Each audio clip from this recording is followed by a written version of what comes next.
좋으신 하나님, 이 시간 하나님의 말씀을 듣게 하옵소서. 우리 심령의 성령께서 영광의 빛을 비추어서 말씀을 깨닫는 은혜 주시고, 말씀 가운데 주님을 더 깊이 만나며 주님 안에 더 연합할 수 있는 복을 허락하여 주옵소서. 예수 그리스도 이름으로 기도합니다. 아멘. 이 말씀은 요한복음 14장 말씀이죠, 그죠? 14장 말씀은 예수님이 십자가를 지기 전날 저녁에 하신 긴 설교 중의 한 토막입니다. 그러니까 이 새벽이 되겠죠. 내일 새벽쯤 되면 주님이 잡히시고 고초를 받으시고 십자가에 못 박혀 죽으실 것입니다. 이때 제자들을 위로하기 위해서, 제자들에게 믿음이 떨어지지 않기 위해서 주님께서 자기 사람을 사랑하시되 끝까지 사랑하시는 그 사랑을 보여주는 한 일례로 이제 주님께서 계속 말씀을 전하는 거예요. 내가 죽고 난 뒤에 이 제자들이 낙심하지 않도록, 믿음을 잃어버리지 않도록 그렇게 계속 말씀했는데, 그 중 하나가 이제 오늘 말씀이죠. 제가 어릴 때 한 기억이 있습니다. 제가 시골에 살았는데요. 아버지가 저보고 소를 먹이러 오라고 그랬습니다. 근데 예 하고 말을 했죠. 그러다가 밖에 나서 친구들이가 노는데 너무 재미있어서 아버지 말씀을 깜빡 잊어버렸어요. 너무 재미있게 노니까 거기 놀이에 몰두하다 보니까 해가 졌어. 그때서야 집에 가야 되는 생각 나서 보니까 내가 말이야, 소를 먹이고 지금 소를 몰고 집에 들어가야 하는데 이걸 깜빡 잊어버려요. 앞으로 집에 들어갈 생각이 앞이 캄캄한 거예요. 아버지 말을 내가 완전히 무시했잖아요. 아버지 얼굴을 볼 용기가 안 나는 거죠. 집에 가기가 싫었습니다. 두려웠죠, 집에 가는 것이. 그러니까 아버지의 말씀을 내가 안 들었기 때문에 아버지와의 관계가, 아버지는 아무 상관이 없는데 내 자신이 아버지로부터 멀어졌습니다. 그래서 아버지의 얼굴을 볼 수 없게 된 거죠. 여러분, 이런 경험 혹시 있으십니까? 없어요, 여러분들? 그렇게 사셨군요. 성경에 보니까 아담이 바로 이런 경험이 있더라고요. 아담이. 하나님께서는 자주 에덴에 내려오셔서 아담과 대화를 나누고 이렇게 거닐고 깊은 교제를 나누었는데, 어느 날 창세기 3장 8절 보니까 그때는 이제 선악과를 따먹고 난 직후예요. 뭐라고 말씀하시냐면, 아담과 그의 아내가 여호와 하나님의 낯을 피하여 동산 나무 사이에 숨은지라 그랬습니다. 하나님의 얼굴을 피해서 숨었다 그랬어요. 하나님의 말씀을 안 들었기 때문에. 그죠? 그 말씀을 무시했기 때문에 나도 모르게 하나님과의 관계가 이렇게 멀어져 버리고 얼굴을 못 보게 된 거죠. 나와 똑같아. 그리고 10절에 보니까 하나님께서 아담을 부르죠. 아담아, 네가 어디 있느냐? 이렇게 찾았죠. 찾으니까 아담이 하는 얘기가, 들어보십시오. 내가 동산에서 하나님의 소리를 듣고 내가 벗었으므로 두려워하여 숨었나이다. 옛날에도 여전히 자기가 벗고 있었어. 아담이 옷 입었다는 얘기가 없어요. 하나님은 항상 빨아벗고 있었는데도 전혀 부끄럽지 않았죠. 근데 하나님과 얼굴을 이게 관계가 멀어지고 보니까 내가 벗었네, 이게 보이는 거죠. 옛날에는 안 보였던 것이 자기 꼬치가 보인 거예요. 그러니까 이 마음에 두려운 마음이 확 들어온 거예요. 두려운 마음이. 그래서 아담이 자기도 모르게 나무 사이에 숨었어요. 하나님 얼굴 안 보려고. 이게 뭡니까? 하나님의 말씀을 안 들을 때에, 부모의 말씀을 안 들을 때에 우리가 나도 모르게 멀어져서 얼굴 보기가 두렵고, 그래서 숨게 되는 거예요, 이게. 이걸 우리가 관계 단절이라고 합니다. 하나님을 모르는 사람, 예수 그리스도로 인하여서 다시 하나님과의 관계가 회복되지 않은 모든 사람들은 다 이렇게 하나님과의 관계가 단절되어 있어서 하나님을 두려워하며 하나님의 얼굴을 보지 못하며, 그래서 하나님의 얼굴을 피하여 숨어 다니는 거예요. 빛이 아닌 어둠 속으로 숨어 있는 거예요, 모든 사람이. 이게 원죄 이후에 인간 실존이다, 이렇게 유식한 말로 말하죠. 인간의 실종 상태가 이런 게, 이게 우리가 처한, 솔직한 현실이죠. 그러니까 두려움이 있는 거예요. 불안이 있는 것입니다. 그죠? 하나님의 얼굴을 피하죠. 심리학자들은 이것을 분리불안이다 이렇게 표현을 하죠. 뭔가 모르게 뭔가 내가 끈이 떨어져서 뭔가 분리되어 있단 말이에요. 그래서 그 불안이 인간 모두에게 있다. 그것을 심리학자들이 말하는데 이게 왜냐? 그 이유를 하나님께서는 선악과를 따먹기 때문에 그렇다. 하나님의 말씀을 무시해서 하나님으로부터 나도 모르게 떠났기 때문에 일어나는 일이다. 하나님께서 그렇게 우리에게 그 이유를 가르쳐 주는 것입니다. 이것이 회복되어야 됩니다. 그 성경을 보면은 이게 성경 처음에 나오는 얘기인데 성경 마지막에는 어떻게 되었을까요?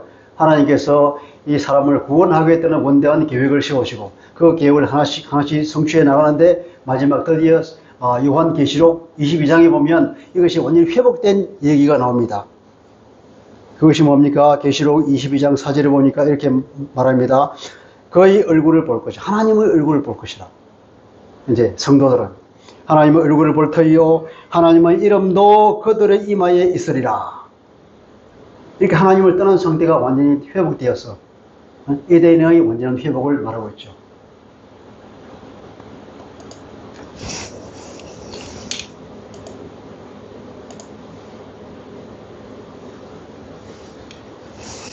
이걸 안 띄웠네요. 오늘 제목이 이겁니다. 여러분 평안하시죠? 그럴 줄 믿습니다. 자, 오늘 우리 말씀을 보니까 주님께서 우리에게 나를 사랑하라 그렇게 말씀하고 있어요. 나를 사랑하라. 21절에 한번 볼까요? 어디 갔나? 내 계명을 지키는 자라야 나를 사랑하는 자니 그랬거든. 나를 사랑하는 자니. 그러니까 주님께서는 나를 사랑하라 하는 간접적으로 명령하고 있는 말이죠. 그죠? 나를 사랑하라. 모든 율법을 단 두 마디로 말하면 뭐라 그랬습니까? 첫째, 위로 하나님을 사랑하고 아래로 이웃을 사랑하라. 그 딱 두 마디로 요약된다고 그랬습니다. 그래서 온 마음을 다해서 하나님을 사랑하는 것이 마땅히 피조물된 하나님의 형성을 입고 창조된 우리가 해야 할 일이죠. 마땅히 그분께 감사하고 그분을 찬양하는 것, 그것이 우리의 도리잖아요. 더불어서 이제 이웃을 사랑하라고 그랬습니다. 주님께서는 하나님이신 예수님께서 나를 사랑하라, 제자들에게 새로운 계명을 주셨는데 이제 그 두 사랑을 더 요약해서 주님께서는 우리에게 그 제자들에게 뭐라고 했냐면 너희들끼리라도 사랑해라 이렇게 말했습니다. 너희들이 서로 사랑하면 사람들이 보고 너희들이 내 제자인 줄 알 것이다. 주님의 관심은 어디가 있습니까? 주님이 제자들에게 있습니다. 주님을 따르는 그 주님의 사람들에게 있는 거예요. 하나님의 백성에게 관심이 있지 하나님의 백성이 아닌 사람, 하나님을 영원히 떠나서 돌아오지 않는 사람에게는 주님은 관심이 없으세요. 할렐루야. 우리는 주님의 관심의 대상이란 말이에요. 그래서 주님께서는 계속 나를 사랑하라 그런 거예요. 23절에도 보니까 사람이 나를 사랑하면 내 말을 지키리니. 그러니까 나를 사랑하라는 전제가 걸려있어요. 나를 사랑하라. 주님께서는 자기를 계속 사랑하라고. 너희 이렇게 서로 사랑하는데 그 전제는 뭐냐? 나를 사랑하는 것이다. 주님은 또 말씀하시기를 나와 하나님은 하나다 그랬거든요. 예수님이 곧 하나님이요 하나님이 곧 예수님이거든요. 하나님을 볼 수 없는 우리에게 하나님을 어떻게 볼 수 있냐? 예수님이 스스로 보여주신 거예요. 그래서 예수님께서는 나를 사랑한 사람은 분명히 하나님을 사랑할 것이다. 그런 전제가 있기 때문에 나를 사랑하라고 말합니다. 눈에 보이는 나를 사랑하라. 그러면 눈에 보이는 하나님을 사랑한다 이 말이죠. 그러면 제자들끼리도 서로 사랑하게 되는 거예요. 예수 믿는 우리가 한 공동체에서 사랑하게 되는 것이라고. 주님은 그렇게 이제 포커스를 맞춥니다. 폭을 좁히는 거죠. 우리가 주님을 사랑할 수 있는 근거는 어디에 있냐면 하나님이 우리를 먼저 사랑하셨기 때문에 그렇습니다. 하나님이 우리를 사랑하셔서 인간을 창조하셨습니다. 그 근거는 우리가 하나님의 형상을 따라서 창조됐죠. 하나님의 얼굴의 모양, 하나님의 성품을 닮아서 그렇게 창조한 거예요. 성삼위 하나님께서 너무 서로 사랑하신 나머지 그 사랑이 폭발해서 무엇이 생겼냐? 창조가 이루어졌다는 거예요. 그 중에 핵심이 인간을 창조했다는 겁니다. 하나님의 형상을 그대로 닮은, 마치 우리가 결혼해서 아이를 낳을 때 그 부모를 닮는 아이가 생기듯이 성삼위 하나님께서 서로 사랑해서 창조가 이루어졌는데 그것이 하나님을 닮은 인간이 창조됐단 말이에요. 할렐루야. 얼마나 이게 위대하고 신비로운 일입니까? 그래서 하나님께서 그 인간에게 어떻게 했냐? 자기의 자녀라는 표시로 그들에게 대리권을 준 거예요. 하나님이 대리인이 된 거예요. 하나님이 창조한 모든 이 피조세계를 다스리는 권세를 주고 하나님을 대리할 수 있는 권세를 준 거예요. 우리는 하나님의 대리자로서, 아담이 하나님의 대리자로서 에덴에서 세상을 통치하고 있었던 거예요. 다스리고 있었던 거예요. 아멘이시죠? 그렇습니다. 하나님께 우리를 이렇게 넘치도록 우리를 사랑해 주셨던 것입니다. 그리고 우리를 돌보시고 끝까지 인도해 주시오.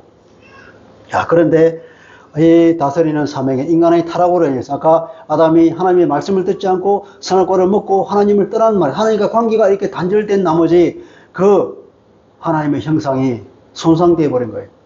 하나님의 형상이 손상되어서 인간의 능력이 떨어지고 그리고 하나님을 알 수 있는 그 길도 끊어져 버리고 어떻게 됐습니까? 다스리는 사명도 희미해져 버린 거죠. 하나님의 형상이 다 희미해졌습니다.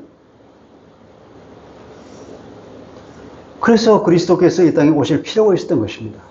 그리스도가 십자가에서 자기 몸을 우리를 위해서 내어 주기까지 하지 않으면 안 될 그런 상황에 처했던 것입니다. 주님께서 그런 십자가를 지심으로 인해서 우리가 다시 하나님의 형상을 회복하고 다시 세상을 온 피조 세계를 다스리는 이 권세가 다시 살아난 거예요. 그것을 주님께서 비유로 말하기를, 주님께서 이 땅에 사역을 시작하기 전에 40일 동안 금식기도 하면서 사탄에게 시험을 받을 때 사탄이 말하기를 나한테 절하면 온 세계를 내게 주겠다. 왜냐하면 이 세계는 내가 받은 것이다. 이렇게 말한 거죠. 아담이 하나님을 떠날 때에 바로 사탄의 그 아담이 가졌던 모든 세상을 다스리는 권세를 뺏어간 것이라는 것이죠. 여러분. 그래서 지금 주님께서 말하기를 이 세상의 임금이라고 그럽니다. 사탄을. 사탄은 이 세상의 임금이라고. 주님께서 그 사탄의 머리를 박살을 냈습니다. 주님의 십자가 사건, 그것이. 그래서 이제는 우리에게는 이 세상의 임금이 더 이상 사탄이 아니지만 이 세상은 여전히 아직도 사탄이 그 권세를 발휘하고 있습니다. 예수 믿지 않는 사람들에게는 사탄이 왕이란 말이죠.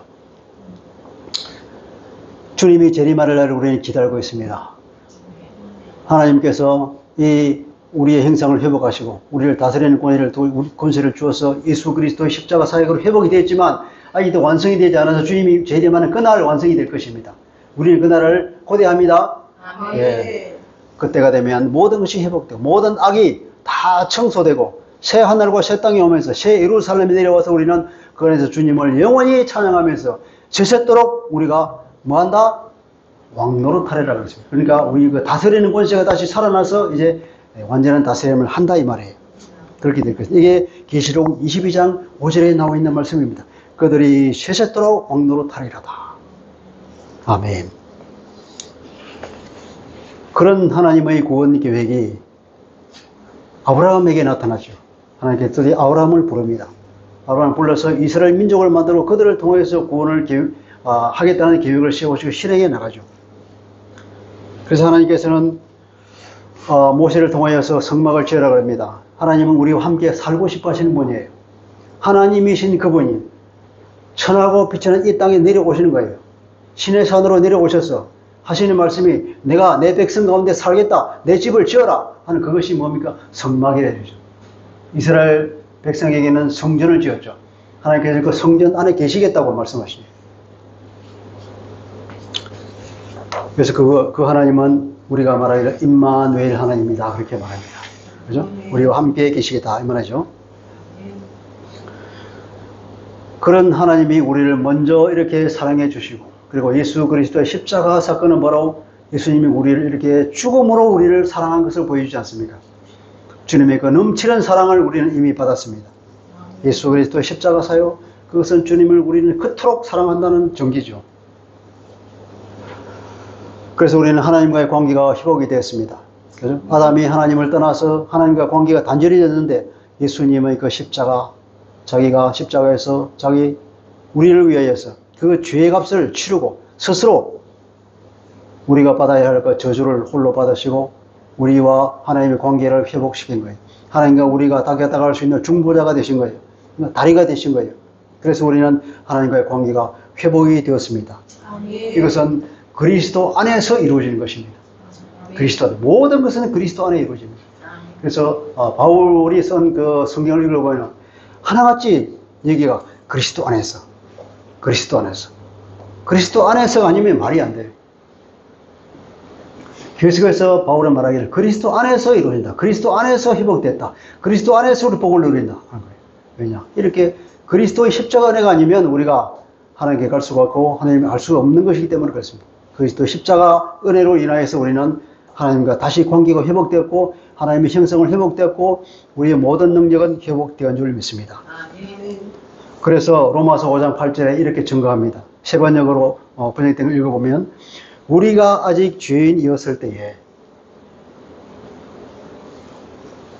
지금까지 말한 것은 주님을 사랑하라는 주제입니다. 우리가 아직 죄인이었을 때에 그리스도께서 우리를 위하여 죽으셨습니다. 이리하여 하나님께서는 우리들에 대한 자기의 사랑을 실정하셨습니다. 아멘. 하나님은 우리를 사랑할 증거가 무엇이죠? 바로 이거라는 겁니다. 주님께서 우리를 위해서 십자가에서 저주받고 죽었다는 것입니다. 십자가는 어떤 십자가입니까? 그건 저주의 십자가예요. 나무에 달린 자마다 저주받은 자니라. 왜 저주를 받았습니까? 우리가 받아야 할 그 죄에 대한 저주를 주님이 대신 받았다니까요. 그래서 하나님께서는 그 사랑하는 자기 독생자 그 아들에게 함께 늘 있었는데 하나님께서는 그때는 외면하셨습니다.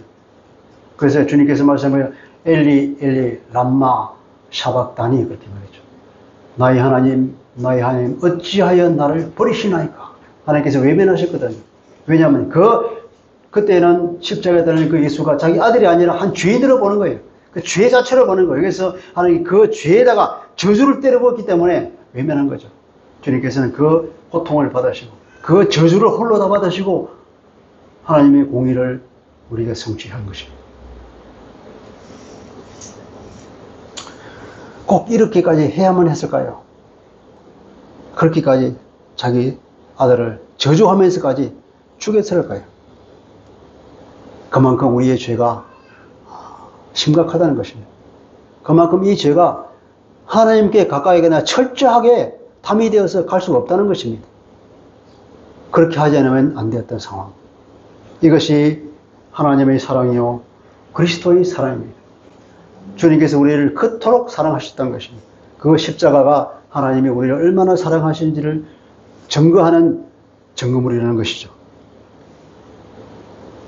여러분, 이렇게까지 나를 사랑하는 사람이 있습니까? 예수님 외에? 그런 친구가 있다면 얼마나 좋겠습니까? 그런 친구가 있다면 여러분 그를 어떻게 대하겠습니까? 친구가 아니라 그런 부모가 있다면 그 부모에게 어떻게 대하겠습니까? 혹은 그런 배우자가 있다면 그 배우자에게 내가 어떻게 대하겠습니까? 상상을 한번 해봅시다. 그에게 뭔가를 해주고 싶은 마음이 생기겠죠. 내 목숨이라도 드리고 싶은 그런 마음이 생기지 않겠습니까? 나 이 모든 것을 드리고자 하는 그런 마음이 내 심령으로부터 올라나겠죠. 그리고 그 말이라면, 그분이 말이라면 뭐든지 믿고 싶은 마음이 들고 그대로 따라오자 하는 그 열망이 내 심령으로 올라가지 않겠습니까, 여러분? 그것이 바로 우리가 주님의 십자가를 바라볼 때 주님을 향한 우리의 사랑이 그렇게 우러나는 것이에요.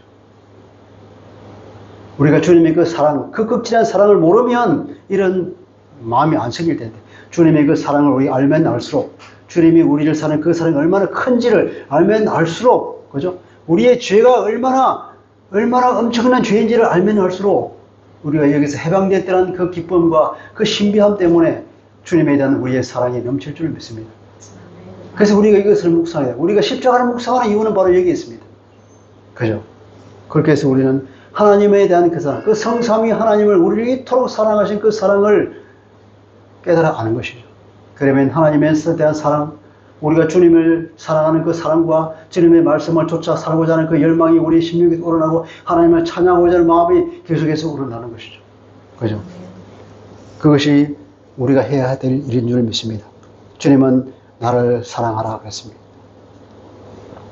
하나님을 사랑하고 그리스도를 사랑하면 이웃을 사랑하게 되었습니다. 두 번째, 주님은 주님의 말씀을 지키라고 말씀합니다. 왜냐하면 내 말을 지키는 것이 바로 나를 사랑한다는 증거가 된다고 그랬습니다. 주님을 사랑합니까? 그러면 주님의 말씀을 지킵니다. 주님이 우리에게 부어주신 그 넘치는 사랑을 우리가 묵상하면 묵상할수록 우리가 모든 것을 드리고 싶은 마음이 생기는 거죠. 그것이 주님에 대한 사랑이고, 주님에 대한 사랑이 넘칠 때 우리는 어떻게 합니까? 주님의 말씀대로 살고자 하는 마음이 생기죠. 그것이 주님을 사랑하는지 아닌지 표제가 됩니다. 우리가 주님을 멀리하면 어떻게 됩니까? 내가 아버지의 말씀을 깜빡했고 해가 질 때까지 놀았어요. 또 깨달아 보니까 아버지의 말씀 내가 거역했어요. 그것은 아버지를 사랑하지 않는 증거입니다. 한편으로는 아버지를 미워하는 증거입니다. 그것이 아니라면 아버지를 무시했다는 증거입니다. 아버지를 보지 않았다는 증거가 아니겠습니까? 하나님을 하나님으로 안다면, 그 주님을 주님으로 안다면, 나를 사랑하시는 분으로 안다면 우리는 주님을 사랑할 수밖에 없고 주님의 말씀대로 살고자 하는 마음이 생기고 주님을 계속해서 찾게 되고 주님을 찬양하게 되는 것이죠. 그것이 뭡니까? 주님을 사랑한다는 표제가 됩니다. 증거가 됩니다. 그것이 없다. 그러면 어떻습니까? 그 사람은 주님과 관계가 없는 사람이죠. 아버지의 말을 지킨 아들이라면 당당하게 아버지께 나와서 보고하겠죠. 아버지, 소목이 왔습니다. 아무 탈 없이 다녀왔습니다. 그렇죠. 그러면 아버지가 그래 수고했다. 별일 없지? 그러면 아버지와 아들의 관계가 어떻습니까? 그 훈훈한 관계, 그 사랑의 관계 속에서 서로를 인정하고 서로를 사랑하고 그런 좋은 관계가 되지 않겠습니까? 이것이 부자 간의 관계고 그 사랑과 존경의 관계가 되죠. 아버지에 대한 사랑, 아버지에 대한 그 존경의 마음이 있으면서 그 마음에 기쁨이 충만하고 그 마음에 어떻게 됩니까? 자유가 있단 말이에요. 자유.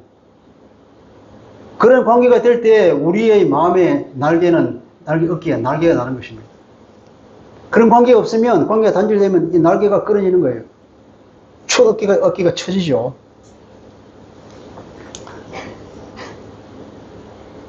관계가 단절되는 것은 그 결과로 결국 그 부모의 말을 거역하게 되는 것입니다. 하나님의 말을 무시하게 되는 것이죠. 주님께 하나님만 늘 이렇게 말씀해요. 민수기 14장 11절 말씀입니다. 같이 읽어보겠습니다. 시작. 여호와께서 모세에게 이르시되 이 백성이 어느 때까지 나를 멸시하겠느냐.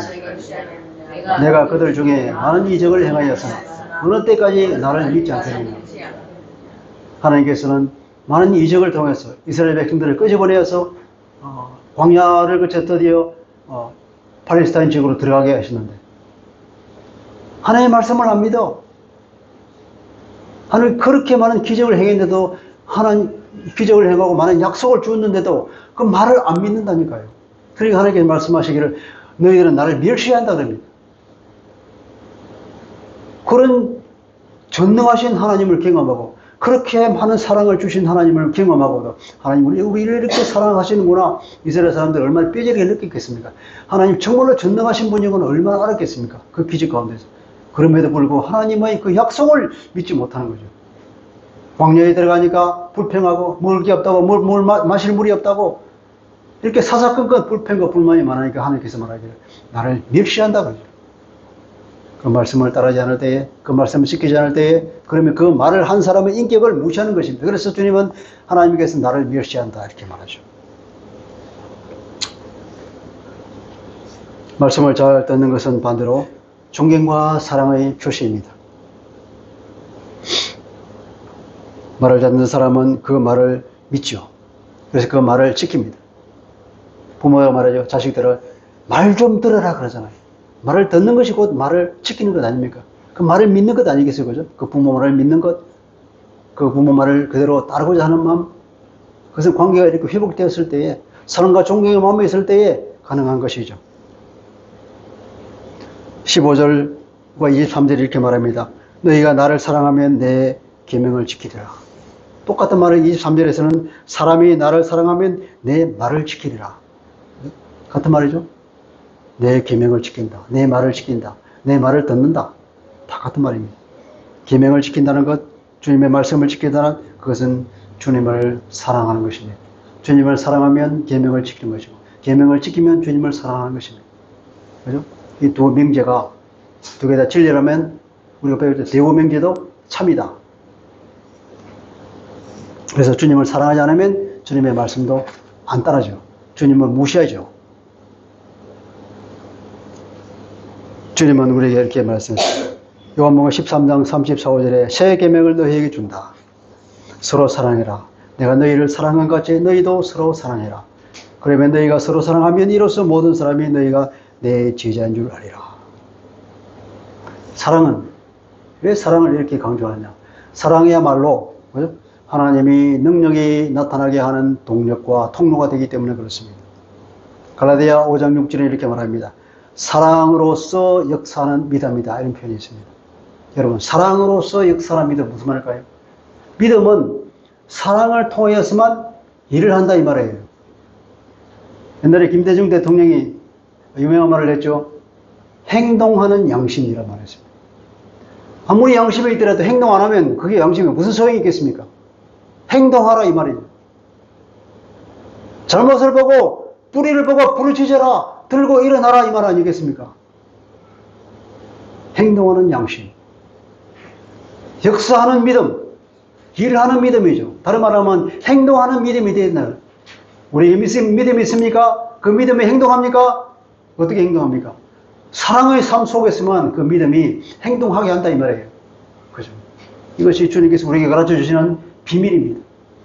우리가 사랑의 삶을 살 때에 우리 속에 있는 믿음이 드디어 행동하게 되는 것입니다. 사랑의 삶을 살지 않을 때 그 믿음은 우리에게 역사하지 않습니다. 일하지 못합니다. 행동할 수 없어요. 그래서 이렇게 사랑을 강조하는 것입니다. 믿음은, 사랑은 믿음을 작동케 하는 동력입니다. 그래서 21절에서 내 계명을 지키는 자라야 나를 사랑하는 자라 말했고, 23절에도 사람이 나를 사랑하면 내 말을 지킬 것이라고 말했습니다. 24절에도 말합니다. 나를 사랑하지 아니하는 자는 내 말을 지키지 아니한다 그랬습니다. 주님께서는 내 말은 내 말이 아니다. 나를 보내신 아버지의 말씀이다 그랬죠. 주님께서 말하죠. 내 안에 하나님 계신다. 하나님이 내 안에 계셔서 나를 통하여서 하나님 당신의 일을 하신다 그래요. 예수님 하신 일, 내가 내 일을 하는 것이 아니라 하나님이 내 안에 오셔서 나를 통하여서 하나님 그분의 일을 하신다 이 말이에요. 우리는 어떻습니까? 우리 속에 그리스도가 계십니다. 그리스도가 내 안에서 나를 통하여서 그리스도 그분의 일을 하시는 이 일, 그것이 우리가 주님과 주님의 하나님과 연합하고 우리가 주님과 연합하는 삼각관계의 이 연합이 이루어내는 비밀입니다. 그죠? 우리가 주님 안에 있을 때에, 주님이 우리 안에 있을 때에 우리는 주님의 일을 합니다. 그래서 주님이 가시면 우리는 어떻게 되냐면 우리는 주님의 후계자가 된다 이 말이에요. 후계자가. 우리 안에 주님이 계시면, 우리가 주님을 사랑하면, 주님의 말을 따르면 우리가 어떻게 됩니까? 주님은 후계자로서 이 땅에 살면서 우리가 기도할 때에 어떻게 된다고 그랬어요? 다 응답해 준다 그랬잖아요. 우리가 주님의 후계자로 이 땅에 살 때에 주님의 일을 한다 그러면 그 기도는 모든 것이 주님이 그대로 이루어 주겠다. 그리하여서 하나님께 영광이 넘치게 하겠다. 그것이 주님이 우리에게 말씀하신 약속입니다. 할렐루야. 아멘. 이렇게 우리는 어마어마한 일을 할 수 있는 주님의 후계자가 되는 것입니다. 세상은 반면에 주님과 어떤 관계일까요? 아까 말했죠. 세상은 하나님을 알지 못하는 사람은 주님께서는 관심이 없습니다. 왜냐? 관계가 없으니까요. 22절에 그랬죠. 가룟옷이 아닌 유다가 이르되 주여 어찌하여 자기를 우리에게는 나타내시지만 세상에는 나타내지 않으려고 하십니까? 말이죠. 가룟옷이 아닌 유다. 그 유다가 생각하기에 그 제사장의 그때까지만 하더라도 주님을 어떤 분으로 생각했냐? 정치적인 메시아로 생각했습니다. 정치적인 메시아. 이스라엘 사람을 로마의 압제로부터 구원해 줄 그런 사람으로 생각했다니까. 메시아는 바로 그런 분으로 생각했던 겁니다. 모든 사람이 나타나서 내가 메시아라는 걸 나타나고 이스라엘 구출을 하셔야지 왜 제자가 아닌 사람들에게 안 나타내려 하십니까? 그 말이죠. 주님은 생각이 다르잖아요. 정치의 메시아가 아니에요. 정치적보다 더 높고 차원 높은 온 우주를 다스리는 그 영적인 세계에서 사단의 일을 결박하고 쫓아내고 그 모든 사람들을 다시 하나님과 관계를 회복시키려는 그 원대한 하나님의 계획을, 구원 계획을 이루시고자 하는 그 메시아, 그 계획이기 때문에 그렇습니다. 하나님과 관계가 단절되었는데, 하나님 주님께서 오셔서 그 단절된 관계를 회복시키는 다리가 되셨는데, 예수 그리스도는 다리를 건너서 하나님께 돌아온 그 사람들에게는, 하나님의 사람에게는 관심이 있지만, 돌아오지 않는 그 사람에게, 하나님과 관계가 여전히 단절된 상태로 있는 그 사람들에게는 주님의 관심이 없는 거예요. 그 사람들은 하나님의 자녀가 아닌 것입니다. 하나님의 백성이 아닌 것입니다. 주님께서는, 하나님께서 나에게 이끌어오는 그 사람 한 사람도 놓치지 않고 마지막 다시 살리겠다고 약속하셨는데, 주님은 거기에만 관심이 있는 거예요. 예수 그리스도를 믿는 우리들, 주님을 찬양하는 이 사람들, 오늘 이곳에 예배하는 이 사람들, 성도들만 주님께서 관심이 있는 것이죠. 그분은 우리의 자녀로 삼으시고 하나님 주님의 후계자로 이 땅에 살게 하시면서 마지막 그날 우리를 하나님께로 인도해 가실 것입니다. 영원한 새 하늘과 새 땅에서 새 예루살렘으로서 주님과 연합하는 삶을 살 것입니다. 할렐루야. 옛날에 예수님께서는 베드로에게 이렇게 말한 적이 있습니다. 그 마지막 만찬 때에 주님께서 세족을 하셨잖아요. 제자를 발을 씻겨줬잖아요. 베드로가 너무 황송해서 주님, 내 발을 씻을 수 없습니다. 그러니까 주님께서 하신 말씀이, 내가 너를 씻어주지 않으면 너는 나와 상관이 없는 것이다. 나와 관계가 없는 사람이라. 그랬더니 베드로가 겁이 나서, 그러면 내 머리까지 온몸을 씻어주십시오. 그렇게 말하죠. 주님과의 관계가 회복되는 것. 이것이야말로 우리에게 가장 소중한 것입니다. 그래서 우리는 주님의 말씀을 지켜야 되겠죠. 주님의 말씀을 지키게 하는 것이 아니라 주님의 말씀을 지킬 수밖에 없는 것입니다. 왜냐하면 우리 심령에 주님을 따라오자 하는 열망이 솟아나기 때문에 그렇습니다. 주님의 가고난 사랑을 우리가 알면 알수록, 느끼면 느낄수록, 그것을 묵상하면 묵상할수록 이렇게 되는 거죠. 우리가 그것을 희미하게 되고 그것을 생각하지 않고 세상 속에서 묻혀 살면 그냥 세상 사람들처럼 살게 되는 거죠. 그래서 계속 우리가 예배하는 이유가 여기 있습니다. 계속 주님을 찾는 이유가 여기 있습니다. 계속 주님을 예배하고 경배하고 기도하는 이유가 여기 있는 거예요. 주님을 계속 묵상할 때 우리는 주님과 계속 연합의 기도, 그 관계가 계속해서 연결되는 거죠. 세상 가운데 우리가 묻혀 살면 주님과 관계가 희미해져 버리고 마치 끈 떨어진 사람처럼, 세상 사람처럼 비슷하게 살게 되는 거죠. 그러면 안 되죠, 우리가. 그죠? 주님을 사랑하는 표절을 우리에게 분명히 나타내고 주님과 연합 가운데 주님을 찬양하면서 우리 심령에 기쁨이 넘치는 삶이 되어야 되겠죠. 할렐루야.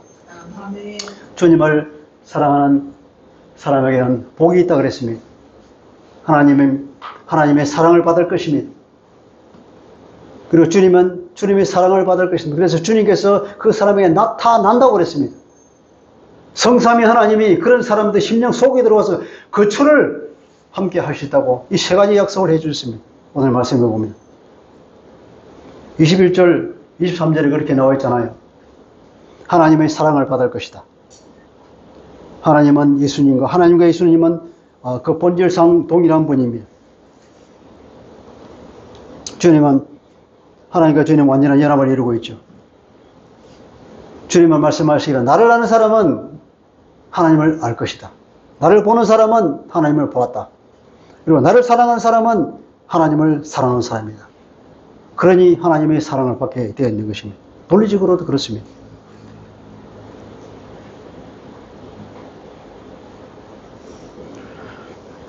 요한복음 14장 7절에 그렇게 말하죠. 너희가 나를 알았더라면 내 아버지도 알았으리라. 주님과 하나님은 완전한 연합 가운데 있기 때문에 그렇습니다. 동일한 본질이기 때문에 그렇습니다. 하나님과 아버지와 아들의 관계이긴 하지만 주님께서 말씀하시기를 하나님은 나보다 크신 분이라고 말씀하시지만 그러나 아들과 아버지의 관계는 그 본질상 동일한 분입니다.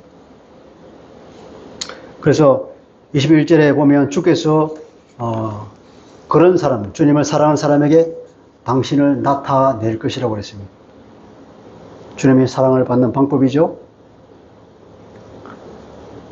그런 사람에게 우리에게 주님이 나타났습니까? 주님이 나타난다고 하는 것은 무슨 의미일까요? 그만큼 주님과의 관계가 깊어진다는 얘기입니다. 그만큼 주님의 음성을 듣는다는 것입니다. 그만큼 성령의 말씀을, 성경의 말씀을 읽을 때에 하나님의 마음을 더 알아간다는 것입니다. 주님의 그 간절한 마음을 깨닫는 것입니다. 주님의 마음에 우리가 공감하게 되는 거죠. 이 주파수가 맞는 거예요. 주파수가 맞아도 하나님의 말씀에 우리가 공감이 되고 하나님의 말씀에 우리가 감동이 되고 이 마음이 이렇게 맞는 거죠. 그게 뭡니까? 하나님은 우리에게 나타나시는 거죠. 그게 뭡니까? 주님은 우리에게 나타나시는 것입니다. 마치 귀신이 나타나서 이렇게 주님이 나타나는 것. 물론 초자연적으로 그런 일도 일어나지만 그런 것이 아니더라도 이렇게 마음으로 공감되는 것. 이것이 뭐라고? 주님이 우리에게 나타나는 것이라고 표현할 수 있는 것입니다. 그분의 말씀대로 한번 살아보면 어떤 일이 생길까요? 그분의 말씀대로 살아보는 것이야말로 그분을 알아가는 가장 빠른 길입니다. 주님을 이해하게 되는 길이란 말이죠. 하나님의 말씀대로 한번 살아보면 그때에 주님을 경험하는 거예요. 그때에 주님이 어떤 분이라는 걸 알게 되는 것입니다. 하나님 말씀대로 안 살아보면 어떤 겁니까? 그러면 하나님이 어떤 분인지는 몰라요. 네? 맛을 모른다 이 말이에요. 맛을 봐야 맛을 알잖아요. 그 맛을 보는 방법이 뭐냐? 말씀대로 한번 살아보는 것입니다. 그래서 그분을 경험하는 방법, 우리 주님을 경험하고 하나님을 경험하는 방법은 체험적으로 아는 방법은 말씀대로 해보는 거죠. 내 생각은 아닌 것 같은데 하나님 말씀이 이렇게 하라 그러니까 한번 해보는 거예요. 그러면 하나님을 경험합니다. 그러면 신비한 능력을 체험합니다. 그것이 뭡니까? 하나님을 알아가는 방법이에요. 그 옛날에 유명한 무디 목사라고 했습니까? 그분은 그렇게 성경에 보면은 TP라는 말이 적혀 있다고 하잖아요. TP가 무슨 말이냐면 tried and proved란 말이에요. 이 말씀들을 내가 해봤더니 맞네 그 말이에요. 해봤더니 그렇다. 그것이 자기가 경험적으로 알았다는 거예요. 그 말씀을 처음 했다는 거예요. 그 TP라고 쓰는 거예요. 그렇게 성경에 많이 써놨다는 거예요. 우리도 그렇게 하나님 말씀을 한번 해보고 정말 맞네. 그러면서 하나님을 경험했으면 좋겠습니다. 아멘. 할렐루야. 또 하나는 연합의 복입니다. 주께서 그 철을 우리와 함께 하시겠다고 그랬잖아요. 이보다 더 큰 복이 있겠습니까? 성삼위 하나님이 내 속에 들어와서 사시는 복. 요한계시록 3장 20절은 이렇게 말합니다. 3장 20절은 라오디게아 교회를 두고 하는 말인데 라오디게아 교회가 그 당시에 말씀을 준 7 교회 중에서 가장 신앙이 떨어지는 교회였어요. 그 라오디게에 주는 말씀 중에 계시록 3장 20절인데 6절에 보면 이렇게 말합니다. 볼지어다 내가 문 밖에 서서 두드리노니 누구든지 내 음성을 듣고 문을 열면 내가 그에게로 들어가 그와 더불어 먹고 그는 나와 더불어 먹으리라. 무슨 말입니까? 내 음성을 듣고 그 문을 열고 나와 함께 살고자 하는 그 열망이 있는 사람에게 내가 들어가서 그 사람과 함께 살겠다는 얘기 아니겠습니까? 주님이 오시면 동시에 누가 들어옵니까? 하나님이 들어오시는 거죠. 그러면 성삼위 하나님, 성령이 우리에게 들어오는 것 아니겠습니까? 성삼위 하나님이 그 속에 들어가서 그와 함께 먹고 마시고 살겠다는 것. 이처럼 큰 복이 없는 거죠. 그죠? 우리가 사탄의 귀에, 사탄의 소리에 문을 열지 말고 주님의 음성의 문을 열어야 됩니다. 그런데 사실은 우리가 이미 이 복을 받았다는 거죠. 할렐루야. 아멘. 왜냐하면 이 말씀은 다 주님께서 우리에게 성령을 주시겠다는 이 맥락 속에서 주신 말씀이기 때문에 그렇습니다. 성령. 이 위대한, 이 신비로운 일이 여기서 말씀되는 거죠. 하나님께서 성삼위 중 하나는 위인 성령님을 우리에게 보내셔서 이 모든 은혜를 우리에게 주신다는 것입니다. 성령님이 우리 안에 사시죠. 그죠? 성령께서 우리를 거룩한 삶으로 인도하십니다. 우리가 성령의 귀를 기울이고 우리의 모든 영적 감각을 성령님이 우리에게 뭐라고 말씀하시는가, 어떤 감동을 주시는가, 성령님이 우리가 어떻게 하기를 바라시는가에 우리가 그런 관심과 이 감각을 집중시키면 우리가 거룩한 삶을 살고 주님께서 원하시는 주님의 칭찬을 받는 삶을 살아갈 수 있을 줄 믿습니다. 이것을 지속하는 방법은 바로 그렇습니다. 성령님께 귀를 기울이는 것입니다. 우리는 이미 복을 받았습니다. 주님은 그 약속을 지키셨습니다. 우리 안에 성령님이 오셨습니다. 이제 내가 할 일은 무엇이겠습니까? 우리가 할 일만 남아있습니다. 주님은 할 일을 다 하셨어요. 우리가 지난번에 사사기를 한번 봤죠, 그죠? 사사기는 어떤 기록이죠? 이스라엘이 하나님의 말씀대로 살지 않았다는 그런 치욕적인 역사 기록 아닙니까? 우리가 주님을 모셔드리고 성령이 우리나라 오셨는데 우리가 사사기처럼 살아서는 안 되겠죠? 사사기는 어떤 말이냐면 각자 자기 소견대로 옳은 대로 살았다 그랬잖아요. 하나님의 말씀대로 사는 것이 아니라 자기 생각대로 살았다는 것이 사사기 말씀이죠. 그죠? 자기 소견에 옳은 대로. 내 생각에 따라, 내가 이게 옳다. 그러면 이렇게 사는 거예요. 이것이 옳다 싶으면 이렇게 사는 거예요. 자기 소견에 하나님 말씀만 물어보지 않고, 하나님께 물어보지 않고, 물어봤더니 하나님, 그게 아니야. 이렇게 해. 이렇게 했을 텐데, 자기 생각에 몰두했으니까 그렇게 사는 거예요. 내 생각대로만 사는 삶, 그것은 사사기적인 삶입니다. 우리가 그렇게 살지 말고, 주님의 음성을 들으면서, 주님의 말씀을 따라서 한번 해보고, 하나님을 경험하고, 아브라함이 하나님을 경험하면서 드디어는 믿음의 조상이 되었듯이 그렇게 우리가 아브라함처럼 그렇게 하나님을 경험하고 살면서 우리가 드디어는 정말 하나님 보시기에 거룩한 삶이 될 줄 믿습니다. 네. 이렇게 우리가 그렇게 사는 방법은 뭐냐? 주님의 말씀처럼 우리가 서로 사랑하는 거예요. 서로 사랑하는 거예요.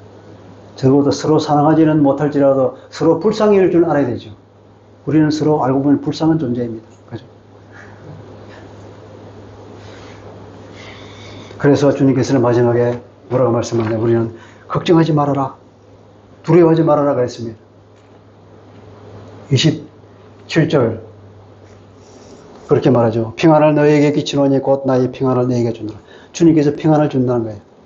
주님이 주시는 평안은 세상에 주는 것과 같이 아니하다. 그래서 너희는 마음에 근심하지도 말고 두려워하지도 말아라. 주님이 평안을 주시면 걱정이 없다. 이 말이죠. 성령이 우리에게 오셔서 주님의 평안에 우리에게 오면 우리는 걱정할 필요가 없다는 겁니다.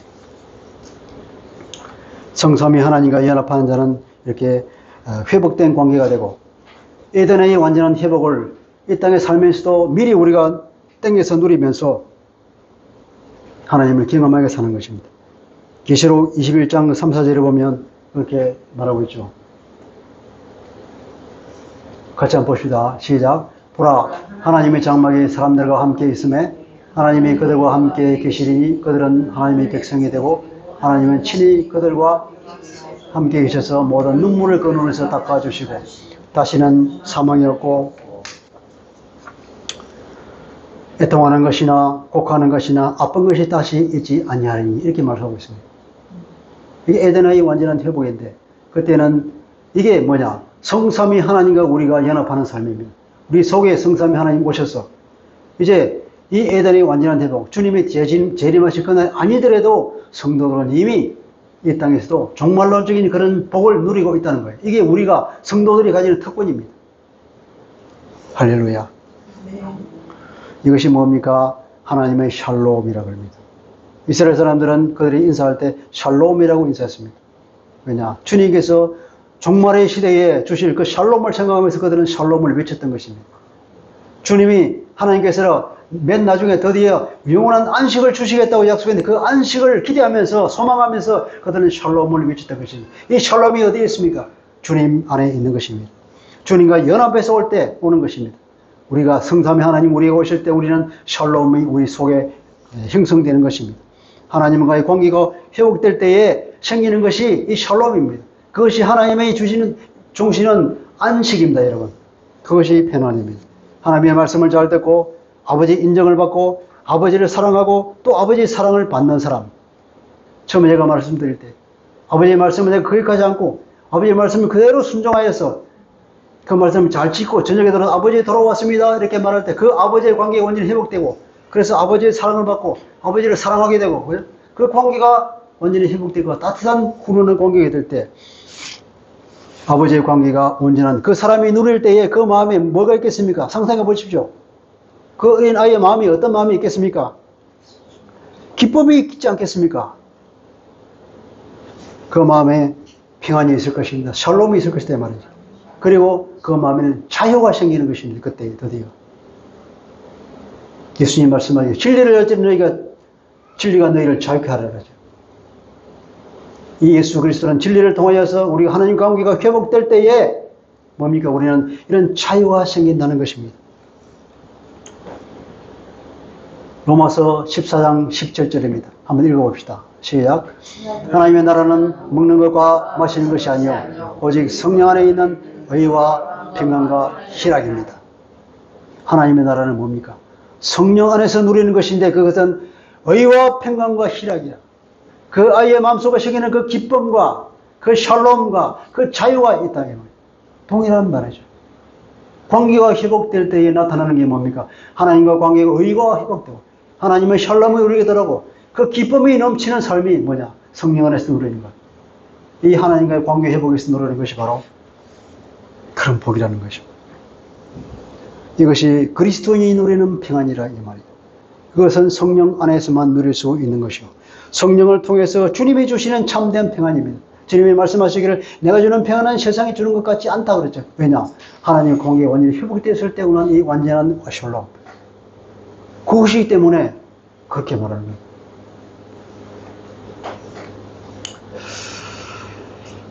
인간의 실존이 하나님과의 관계가 회복될 때에 치유되는 것이네.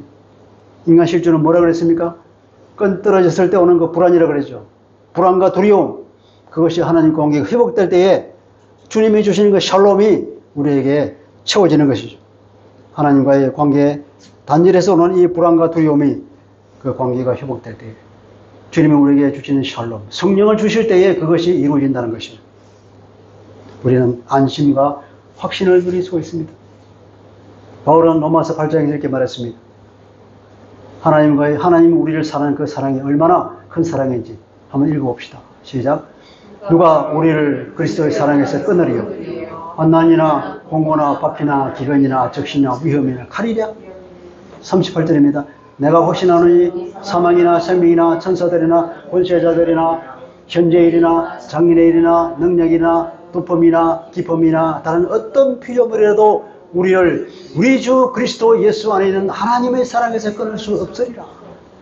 그 하나님의 사랑, 그리스도 안에 있는 그 사랑인데 그 어떤 것도 끊을 수가 없다. 우리와 그리스도가 주시는 그 샬롬은 아무도 끊을 자가 없는 거예요. 주님이 우리에게 그 샬롬을 주시면 성령을 우리에게 주셔서 그 성령을 통하여서 주님과 연합하는 삶, 그 속에서 누리는 우리 샬롬은 아무도 끊을 수 없는 거예요. 할렐루야. 우리는 이 사랑을 받았음을 주님께 찬양합니다. 그래서 주님 안에 있으면 더 이상 근심도 불안도 두려움도 없는 것입니다. 27절에 너희는 마음에 근심하지 말고 두려워하지 말아라 그랬습니다. 여러분, 이 14장 1절 한번 볼까요? 14장 1절 다 같이 읽어봅시다.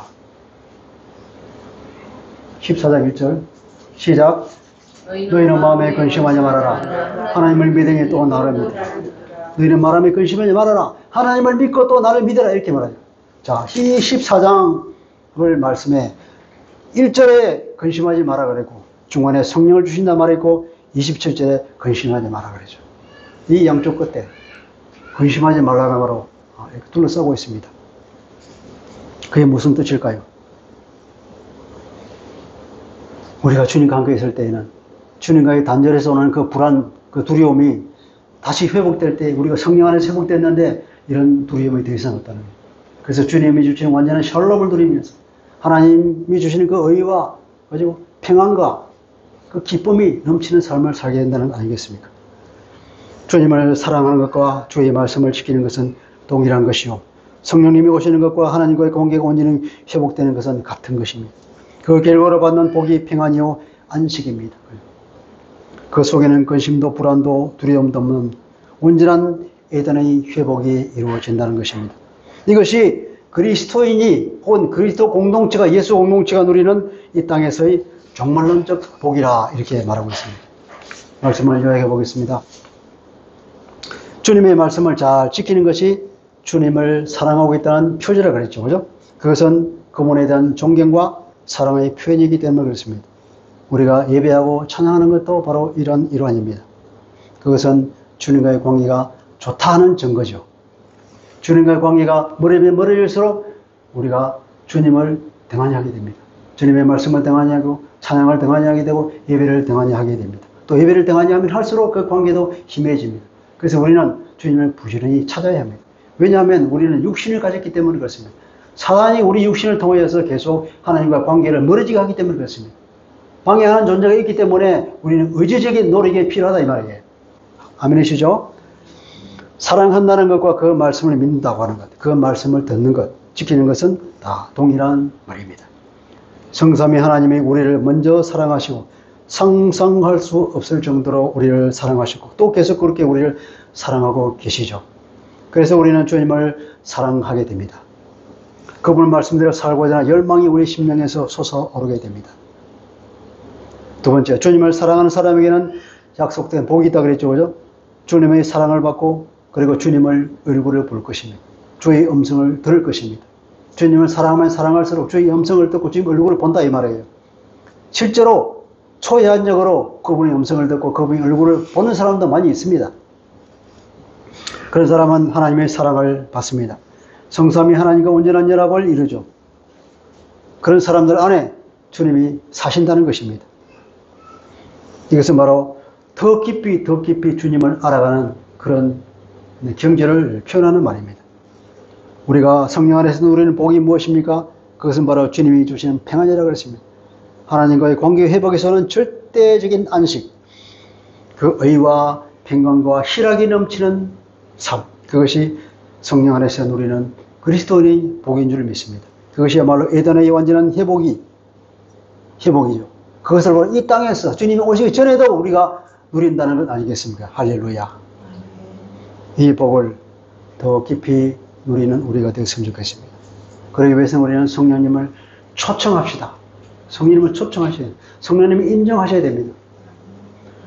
성령님을 내 안에 오시라고 초청하고 내 보좌를 내어드리고 성령님 내 보좌에 앉아서 내 주인이 되어 주십시오. 이렇게 나를 내어드려야 되죠. 그리고 그분께 절대적으로 그분께 의존하는 마음을 가져야 됩니다. 주님을 사모합시다. 그분의 영광을 묵상합시다. 계속해서 바라봅시다. 말씀을 묵상하고 말씀대로 살려고 내 의지를 성령님께 내어드릴 때에 우리가 할 수 있는 모든 것을 이 일을 위해서 우리가 할 때에 내 마음의 간절함을 우리가 드릴 때에 이런 은혜를 더 깊이 누릴 줄 믿습니다. 주님은 좋으신 분입니다. 주님은 전능하신 하나님이십니다. 우리가 찬양하는 삶을 삽시다. 우리 지난번에 그렇게 배웠죠. 찬양에 하나님께 감사하시 그분의 헤세드는 영원합니다. 주님을 찬양합시다. 주님을 묵상합시다. 기도하겠습니다. 하나님 아버지,